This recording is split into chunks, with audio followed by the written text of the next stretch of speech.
Olá, queridos irmãos, a graça e a paz do Senhor Jesus Cristo, pastor Heitor Antônio da Silva, presidente do Instituto Aviva Brasil, para trazer mais um programa. Nesse modelo novo que estamos fazendo, estamos nos sentindo muito bem.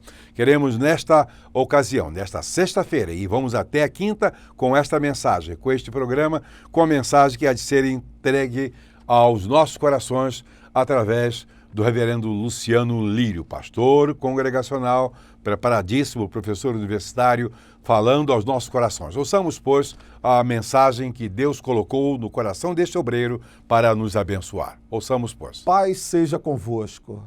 Prezados irmãos, irmãs, queridos ouvintes, convido a todos para que abram as vossas Bíblias no livro de Apocalipse.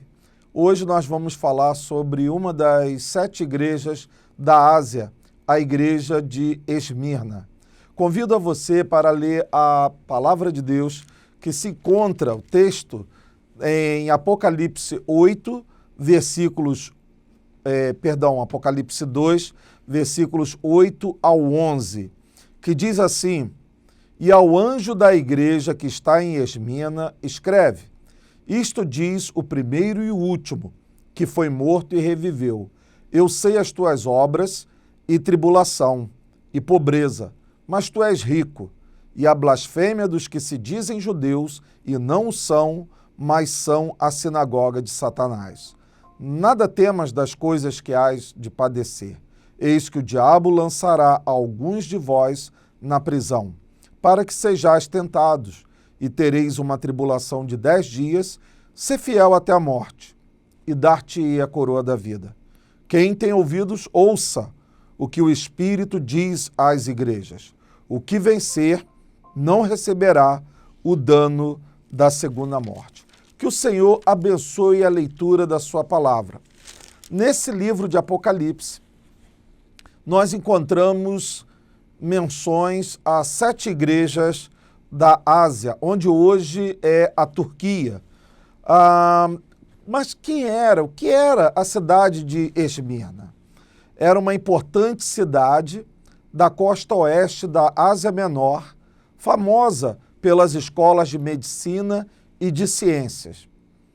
Mas a mensagem que nós encontramos na Bíblia não é uma mensagem da igreja de Esmirna, é uma mensagem do Senhor Jesus Cristo.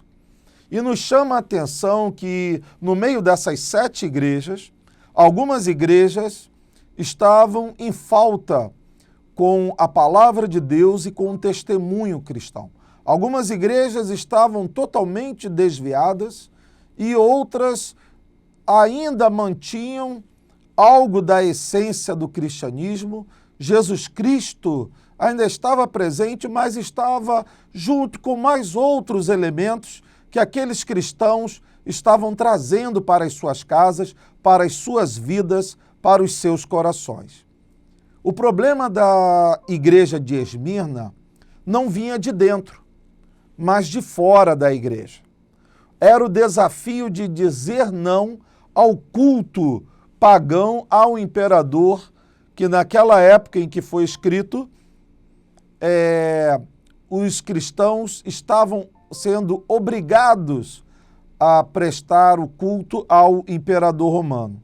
A igreja de Esmirna não é censurada por Jesus, na verdade, ela é confortada. E aí nós observamos 3 características de uma igreja aprovada por Deus.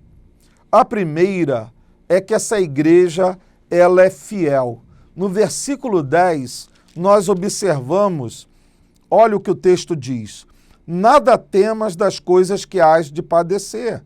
Eis que o diabo lançará alguns de vós na prisão, para que sejais tentados, e tereis uma tribulação de 10 dias. Sê fiel até a morte, e dar-te-ei a coroa da vida. Ou seja, era uma igreja fiel.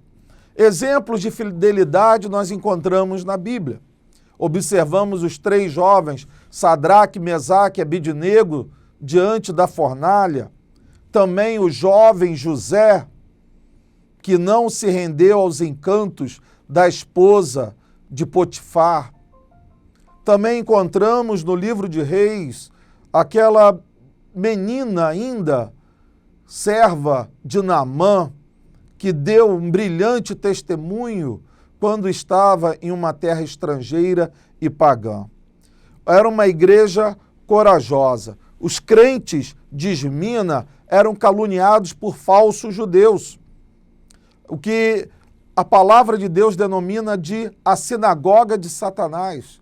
Quem eram esses falsos judeus? Eram judaizantes, eram pessoas que se infiltravam na igreja e diziam que para um cristão se tornar realmente um cristão salvo, não bastava aceitar a Jesus, não bastava se converter ao Evangelho, ele tinha que seguir a lei de Moisés.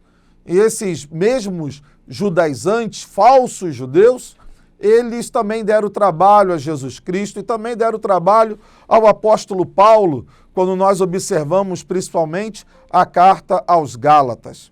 Pois bem, essa é a primeira marca de uma igreja aprovada. Meu irmão, minha irmã, você é uma igreja aprovada? A igreja somos nós. Então a primeira marca é a fidelidade. Apesar dos problemas, nos mantermos fiéis ao Senhor. A segunda marca é uma igreja corajosa. O texto fala sobre as tribulações. Eles estavam na iminência de serem lançados na prisão, serem torturados, serem até mortos pelos romanos. Mas mesmo assim eles mantinham-se fiéis à palavra, fiéis ao nome de Jesus. A terceira característica é que é uma igreja premiada. Mas eu quero detalhar isso um pouco melhor.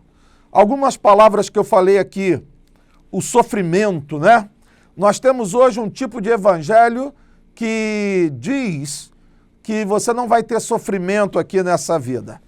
Eu quero te dizer que Deus está conosco em todos os sofrimentos que nós passamos. A previsão do sofrimento é tanto uma promessa quanto um aviso, e está na Bíblia. Alguns cristãos perdem a recompensa por questões do sofrimento.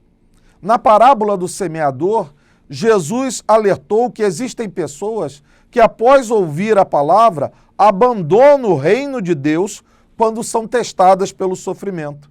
Deus, em sua sabedoria, determina como o sofrimento vai afetar os crentes individualmente.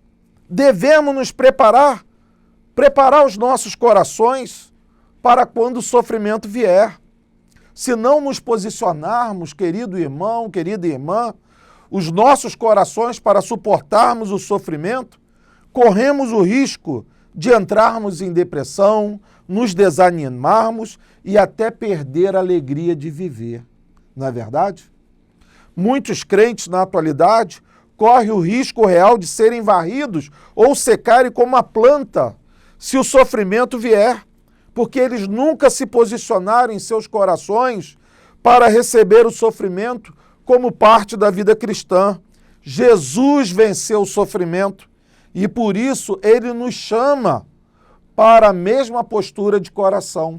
Em 1 Coríntios 10, versículo 13, diz que Deus não dá nenhum sofrimento além do que nós possamos suportar. Ele nos chama para suportar o sofrimento, que é um gesto de amor. Fiquemos surpresos, às vezes, quando acontece. É claro, ninguém quer sofrer. É claro que procuramos evitar o máximo, procuramos organizar e gerenciar as nossas vidas para evitar muito sofrimento. Só o fato de sermos cristãos, estarmos na casa do Senhor, nós já evitamos muitos sofrimentos que as pessoas que não têm Jesus, elas estão à mercê. Mas ainda assim, nós iremos passar. Isaías 42, versículo 3 diz que quando nós nos sentimos fracos, Ele nos fortalece. Deus é a nossa fortaleza e o nosso refúgio. E Deus sabe que todos nós tentamos recuar do sofrimento de várias maneiras e em vários momentos. Mas eu quero te dizer algo, irmão. Eu quero te dizer algo, minha irmã. Que o sofrimento sempre foi um teste para a igreja e vai continuar sendo assim. A Bíblia diz que tudo coopera para o bem daqueles que amam a Deus e andam segundo a sua vontade. Mesmo as dificuldades que eu passei durante a minha vida com a minha família, o Senhor mostrou lá na frente que serviram para a minha edificação espiritual. Então, os sofrimentos fazem parte da nossa vida. E você pode se gloriar no Senhor, porque se você está do lado do Cordeiro de Deus, saiba que um dia todo sofrimento terá fim. E aqueles que fazem parte do time de Jesus Cristo, todos aqueles que estão do lado do Cordeiro de Deus, eles serão vencedores. O mesmo livro de Apocalipse atesta, o nosso sofrimento, ele não vai ser eterno. Não, muito pelo contrário.